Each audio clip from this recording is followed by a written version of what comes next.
नमस्कार, आप सभी का वाणी प्रकाशन ग्रुप में स्वागत है। मैं कशिश यादव वाणी प्रकाशन ग्रुप से आप सभी का स्वागत करती हूँ।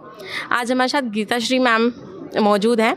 इनसे मेरा एक सवाल है। मैम, आपने अम्बपाली उपन्यास, जिसमें आपने अम्बपाली की कहानी को लेकर स्त्री विमर्श का एक नया आयाम उजागर किया है।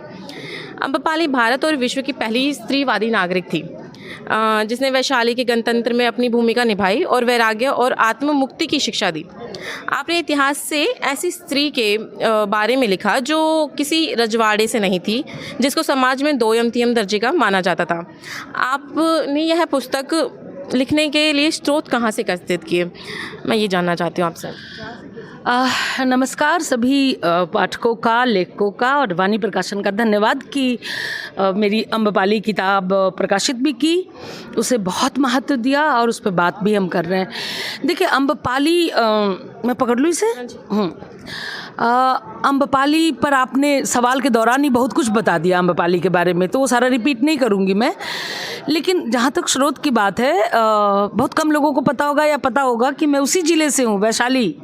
उसी गढ़ पे खेल के बड़ी हुई हूँ जहाँ पे अम्बा पैदा हुई थी, जहाँ की अम्बपाली थी, जहाँ बुद्ध ने 4 वर्षावास किए, जहाँ पे बुद्ध आए तो बुद्ध के आने से पहले वैशाली में महामारी थी, सूखा था, बारिश नहीं हो रही थी। तो राजा चेटक ने उनको वैशाली आने का न्योता दिया, तो वो राजगृह से गंगा पार करके हमारी तरफ आए, वैशाली आए, तो बारिश हुई और 4 वर्षावास वो रुके। उन 4 सालों में उन्होंने वैशाली में जो किया, जो प्रवचन दिए, बौद्ध मठ बनाए, भिक्षुनियों को वहीं पर उन्होंने एंट्री दी। सबसे पहले उनकी मौसी आई थी अपनी पूरी फौज को लेके, अपनी स्त्रियों को लेके अपने वहाँ से। उसके बाद बहुत मुश्किल से उन्होंने एंट्री दी। भिक्षुनियों के लिए अलग बना, अलग रूल बने, अलग आश्रम बने, अलग ढंग से प्रवज्ञा दी गई। उसी दौरान जब एंट्री शुरू हो गई, आने लगी, बुद्ध ने द्वार खोले बौद्ध मठों के, तो और डोमेस्टिक वायलेंस की शिकार महिलाएं भाग भाग के आने लगीं, या जो बुद्ध से बहुत प्रभावित थी उनके वचनों से, या जो वायलेंस की शिकार थी, या जो समाज में भेदभाव की शिकार थी, किसी न किसी रूप में प्रताड़ित थी स्त्रियां। अम्बपाली प्रताड़ित नहीं थी। अम्बपाली अपनी मल्लिका खुद थी। ये अलग बात थी कि सुंदरता का उसको श्राप था, कि वो सौंदर्य भी श्राप होता है। ये अम्बपाली के लिए है कि जब वो, उसका सौंदर्य ही उसके लिए श्राप बन गया। लेकिन वहाँ भी वो अपनी शर्तें रखती है, तो इसलिए वो एक स्वतंत्र चेता स्त्री थी। वो पहली स्त्रीवादी है अम्बपाली, जिसने अपनी स्त्री होने के दावे को, अधिकार को वहाँ पे साबित करती है। ये सारे स्रोत मुझे जुटाने के लिए कहीं होनोलुलु नहीं जाना पड़ा, इन रिसर्च के लिए कहीं भागना पड़ा, क्योंकि सब कुछ मेरे ही आसपास था, मेरे बचपन से, किस्सों में, कहानियों में, मेरे दिमाग में, मेरे घर में।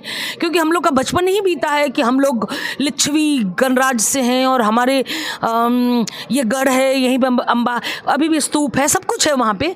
तो यहीं पे बुद्ध 4 वर्षावास किया, यहीं अम्बपाली हुई है, उसकी सारी खंडहर है, सब कुछ मिट्टी में मिल गया, कुछ है। इतिहास तो बड़े बड़े निशान मिटा देता है, वक्त बड़े बड़े निशान मिटा देता है। तो अम्बपाली तो मेरे साथ बचपन से थी। और किसी स्त्री ने, अम्बपाली पे बहुत लिखा गया, कम से कम 8-10 लोगों ने लिखा होगा, जिसमें सिर्फ सबसे पॉपुलर है उनका आचार्य चतुर्सेन शास्त्री का। लेकिन उनका एंगल अलग है, उनकी अम्बपाली अलग है, मेरी अम्बपाली अलग है। उनकी अम्बपाली शुद्ध नर्तकी है जो अंत में प्रवर्ज्या ले लेती है। मेरी अम्बपाली प्रवर्ज्या के बाद आती है और उसकी कहानी पूरी अतीत में चलती है। अब मेरी अम्बपाली अलग है, उसकी अलग गाथा है। वो उनकी, सबकी अम्बपाली और गीताश्री की अम्बपाली में बहुत अंतर है। ये एक प्रखर स्त्रीवादी अम्बपाली है जो स्त्रियों के अधिकारों के लिए लड़ती है। तो बिल्कुल, तो इसलिए सारे स्रोत, हाँ, कुछ मैंने बौद्ध धर्म ग्रंथों का अध्ययन किया, सारे पिटक मैंने पढ़े, राहुल संकीर्तन को पढ़ा, बहुत सारी किताबें भी ढूंढी। लेकिन अम्बा के चरित्र को खड़ा करने के लिए मेरी अपनी स्त्री दृष्टि, मेरी अपनी स्त्री चेतना बहुत काम आई। धन्यवाद।